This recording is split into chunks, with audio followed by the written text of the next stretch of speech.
작년이죠. 2017년 이 빼어난 영상미 또 감동적인 스토리로 주목받았던 다큐멘터리가 있어요. KBS에서 방송된 순례 4부작인데요. 그 가운데 첫 번째 편 안녕 나의 소녀 시절이여, 이게 이번에는 영화로 극장에서 개봉된다고 합니다. 다 바로 다음 주에요. 그래서 이 작품을 연출한 김한석 PD, 뭐 이제는 그 영화의 감독이니까 감독이라고 불러도 되겠네요. 김한석 감독 오늘 스튜디오에 직접 좀 초대해봤습니다. 어서 오십시오. 안녕하세요. 네. 감사합니다.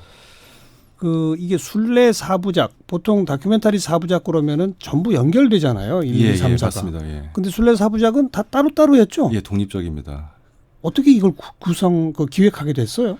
그 최초 저희가 그 제목에서도 느끼실 수 있으시겠지만 그 순례라는 그 종교적 의미로서 일단 접근을 시작을 했었어요. 처음에는. 예. 그러다가 이제 제가 이제 촬영을 다니면서 종교적 순례를 촬영하고 다니면서 갑자기 문득 촬영하다가 갑자기 떠오른 생각이 하나 있더라고요. 뭐예요? 그래서 보니까 이 순례자들도 이 순례를 마치면 다시 그들만의 평범한 일상으로 다시 돌아가서 그렇죠. 하루하루를 그냥 치열하게 그렇죠. 살아갈 것이지 않을까 예. 그런 생각이 들더라고요. 예. 그래서 이제 이 순례를 종교적 의미로 접근하는 것보다 그냥 인생을 순례길에 비유하는 게 어떨까.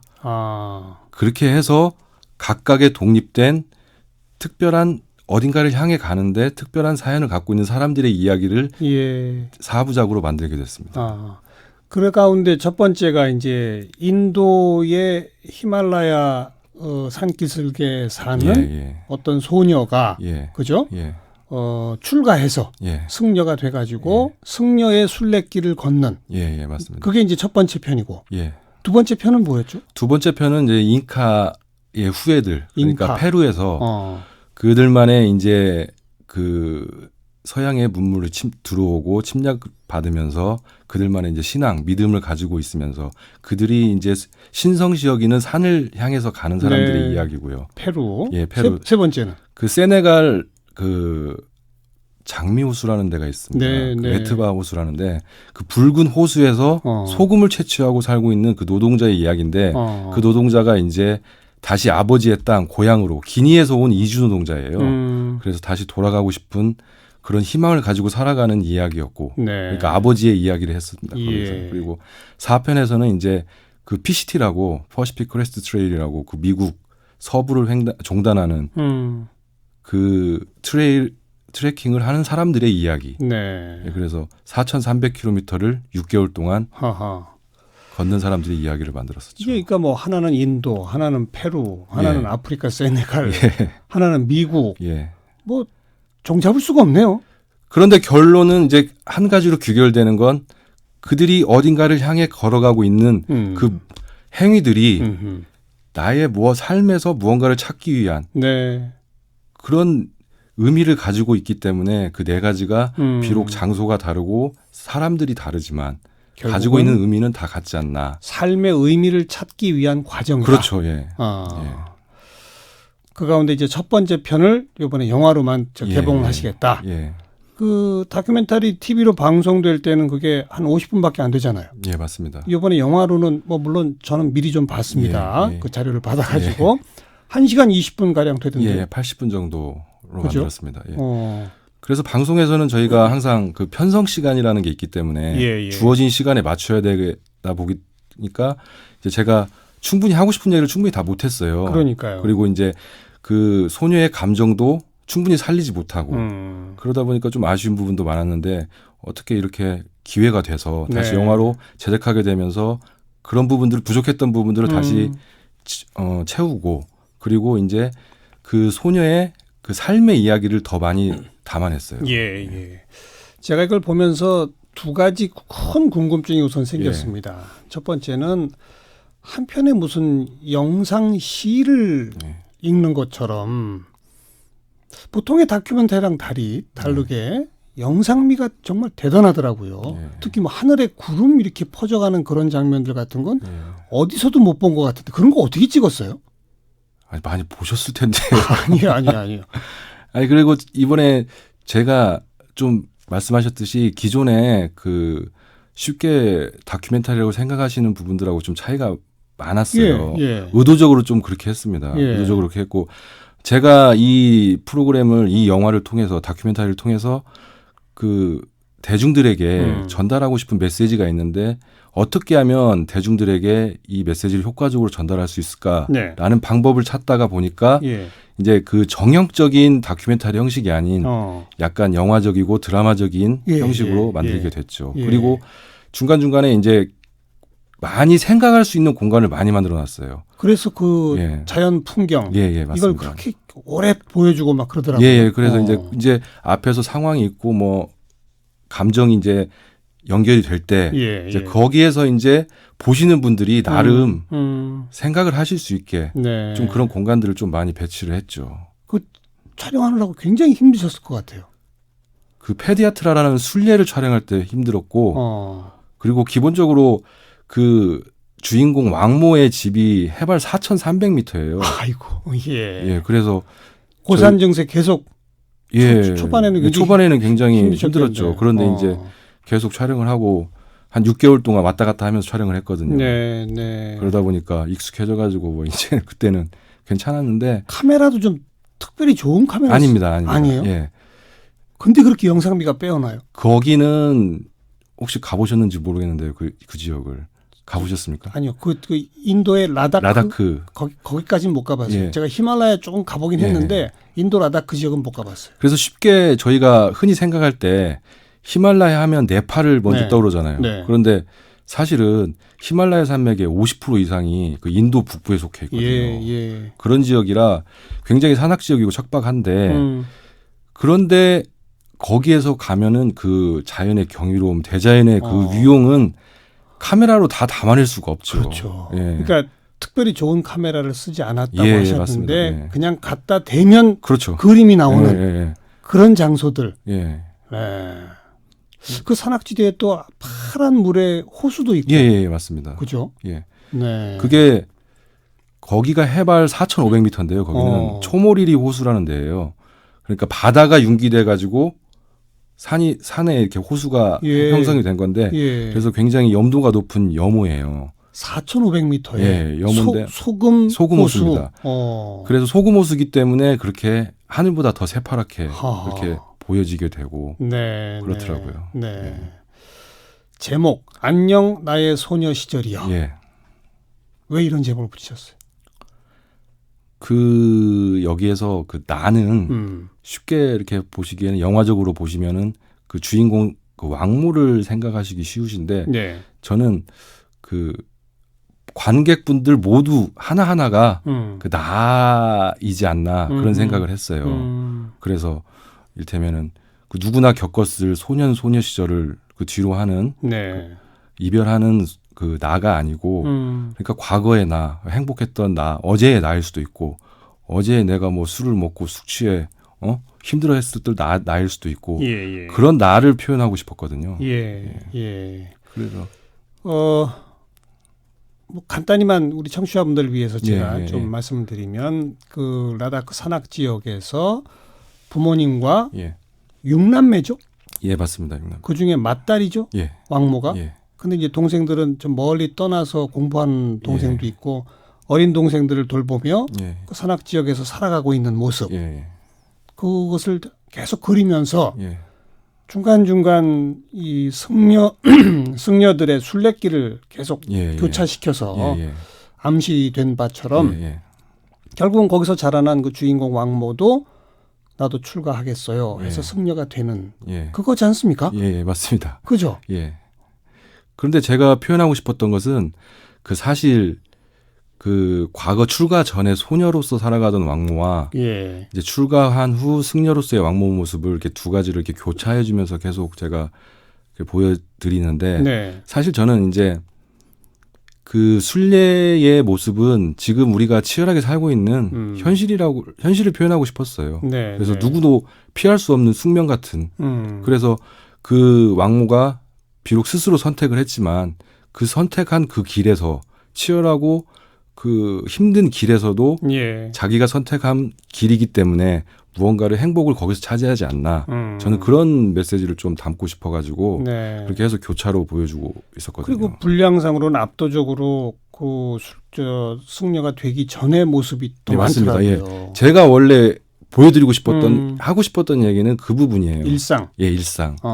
거기에서 이제 특히 하고 싶었던 얘기는 뭐냐면은 그 매일매일 살아가는 건 예. 이별의 연속인 것 같아요. 뭔가 헤어지고 뭔가 헤어지고 또 뭔가를 또 만나고 이제 그런 이야기들을 그 소녀 시절의 과정에서 삶의 과정에서 그런 게 계속 반복이 되거든요. 예. 친구와 이별하고 할머니와 이별하고 누구와 이별하고 계속 가족과 이별하게 되고 뭐 이제 그런 이야기를 하고 싶었어요. 그래서 네. 우리 살아가는 일 자체가 그냥 무언가 그러니까 사람과 이별이 아니더라도 사물과 어떤 일과도 이별하고 또 다른 걸 다시 만나게 되고 이제 그런 반복적인 것들이 그렇죠. 모여서 우리 삶이 만들어지지 않나 이제 그런 이야기를 하고 싶었어요. 좀 아까 김한석 PD 스스로가 예. 일반적인 정형화된 다큐멘터리와는 좀 다르게 만들었다 예. 이런 표현을 쓰셨습니다만 통상의 경우 이런 다큐멘터리는 그럼 그 소녀를 인터뷰해서 그렇죠. 너는 왜 출가를 결심했니? 예, 맞습니다. 뭐 어렸을 예. 때는 어떻게 살았니? 예, 예. 보통 그런 장면들로 되는데 그게 아니라 그냥 일상을 극영화처럼 쭉 보여주다가 갑자기 나 출가할래요 하고 막 이렇게 된단 말이에요. 그래서 이건 전 다큐멘터리가 아니라 극영화인데 이런 생각을 했거든요. 예. 그래서 저도 좀 당부드리고 싶은 말씀이 있는데 이게 장르가 지금 다큐멘터리로 돼 있긴 하지만 그 좀 독특한 그 드라마나 영화로 봐주셨으면 좋겠고 사실 제가 많은 인터뷰를 했죠. 그 주인공 소녀와도 했고 주변 가족들과도 인터뷰 많이 하고 거기에서 얻는 이제 정보들을 가지고 이제 시퀀스를 계속 만들어간 거죠. 상황들을 만들어가고. 그러니까 보통은 그 인터뷰하는 걸 찍어서 계속 편집해서 보내는데 그게 아니라 인터뷰한 거를 바탕으로 그렇죠. 예. 연기를 시킨 거예요? 연기는 아닌 거죠. 연기는 없죠 거기에. 일상이니까. 일상이죠. 일상인데 이제 거기에 맞게 인터뷰에 맞는 부분들을 제가 6개월 동안 촬영하면서 계속 촬영하니까 촬영 분량이 엄청나게 많았어요. 그러니까 심지어는 저는 항상 그 사소한 일들까지 뭐 양치질하면 양치질하는 것도 다 촬영을 하고 다 담고 그래서 엄마가 설거지하면 설거지하는 거 다 담고 모든 걸 다 담다 보니까 자연스럽게 그런 게 이제 다 만들어질 수가 있었던 거죠. 그리고 거기 그 마뭇 마멋입니다. 동물이 굉장히 자주 등장하더라고요. 그 방송에서는 그렇게 많이 안 넣는데 영화에서는 좀 약간 그게 신 스틸러 비슷한 느낌이라 좀 많이 삽입을 했습니다. 그건 어떤 의미입니까? 그거? 그냥 그 자연에서 대자연의 한 부분으로 살아가고 있는 그 야생의 소녀를 표현하고 싶었어요. 그거 저는 이제. 그러니까 어차피 사람도 그 그냥 자연의 일부일 뿐이고. 그리고 그래서 제가 느낀 건 뭐냐면은 그 사람들이 굉장히 가난하고 척박한 삶을 살고 있지만 그 사람들에게 가난은 굉장히 익숙한 것이더라고요. 그리고 그냥 익숙한 삶이고 그 소녀 역시 마찬가지였고 그런 대자연 속의 한 부분으로 살아가는 그들의 모습을 그 야생동물과의 교감을 통해서 보여주고 싶었죠. 아까 이 다큐를 통해서 내가 시청자들한테 전하고자 하는 메시지가 있었다. 그 메시지를 표현하기 위해서 정형화된 다큐멘터리와는 좀 다른 방식을 택했다. 그렇게 표현하셨지 않습니까? 맞습니다. 메시지가 뭐예요? 그 왕모가 마지막에 하는 말이 있습니다. 뭐라고 하죠? 살아있는 날들은 순례입니다. 지금 나는 얼어붙은 강위를 걷고 있습니다. 이런 얘기를 하면서 끝나거든요, 영화가. 그런데 제가 전달하고 싶었던 말씀은 뭐였냐면은 그 지금 얼어붙은 강위를 걷고 있습니다였어요. 사실 우리 하루하루가 그 살얼음판을 걷는 것처럼 이렇게 좀 아슬아슬하기도 한 부분이 많지 않습니까? 그런데 이런 얼음판을 잘 견디고 헤치고 나가면 그 너머에는 분명히 단단한 땅이 있을 거란 말이죠. 그 땅을 만나기 위해서는 이런 어려움을 극복해야 하지 않나. 뭐 그런 메시지를 전달하고 싶었습니다. 제가 보니까 그런 메시지는 잘 안 읽히던데. 그래요? 그보다는 그냥 그 아름다운 영상 그리고 인생에 대해서 생각 자꾸 하게 만드는. 맞습니다. 그냥 스스로 자신을 반추해 볼 수 있는. 그러니까요. 그런 여지가 많죠. 그 10몇 살짜리 소녀가 혼자 자연에서 뭐 양도 치고 뭐 하고 뭐 이런 모습이 자꾸 나오는데 그때마다 계속 그런 생각을 한단 말이에요. 예. 도대체 어떻게 사는 게 잘 사는 거지? 맞습니다. 어떻게 사는 게 행복한 거지? 예. 뭐 이런 고민들을 계속 하는 것들이 나오잖아요. 예. 그걸 보면서 시청자들도 관객들도 전부 다 그래 삶이 뭐지? 예. 뭐 이렇게 한번 생각해봐라. 예, 맞습니다. 예. 저는 그렇게 느꼈는데. 예, 맞습니다. 저는 그래서 굉장히 열린 결말을 주고 싶었어요. 사실은 그 중간중간에 계속 아까 말씀드렸듯이 영상을 생각할 수 있는 공간을 많이 넣었던 것도 지금 말씀하신 대로 그런 부분들 다 이제 보시는 분들마다 다 다를 거라고 생각이 들어요. 각자 생각하시는 부분들. 그 차가운 얼음바닥을 내가 걷고 있다. 이거는 이 치열한 일상을 의미한다. 그건 솔직히 잘 전달이 안 된 것 같아요. 알겠습니다. PD의 의도와 좀 달랐던 것 같습니다. 알겠습니다. 작품은. 우리 관객들을 위해서 이 영화 즐기면서 요 장면은 정말 놓치지 마세요. 예를 들어서 그렇게 좀 내가 자랑하고 싶은 그런 게 있습니까? 그 소녀가 주인공 소녀가 어떻게 살아야 행복하게 사는 걸까요라는 스스로 자문을 해요. 제가 계속 조금 아까 얘기한 그 장면들. 그 다음 나오는 장면이 파란 호수 아까 말씀드린 그 여모 앞에서 그 작게 서 있는 소녀 왕모의 뒷모습이 나오고 그 다음에 장면이 전환되면서 그 똑같은 장소에서 똑같은 화면 구도와 똑같은 그 상황에서 갑자기 계절이 바뀌고 겨울이죠. 겨울이 되고 얼어붙은 그 호수가 보이고 그 앞에 이제는 승려가 된 왕모의 모습이 보이게 되거든요. 이제 거기서 저는 아까 말씀드렸듯이 이상과 행복한 이상과 그다음에 현실에 대한 과연 우리는 어디에서 행복한 삶을 찾아야 할 것인가. 그 장면을 꼭 놓치지 않고 봐주셨으면 좋겠습니다. 그 라닥 그 지역의 산골 마을이 한동안 떠들썩했겠네요. 그렇죠. 촬영팀들 때문에. 그런데 제가 항상 촬영 스태프들을 최소화해서 저하고 촬영 감독님하고 둘만 다녀요. 예.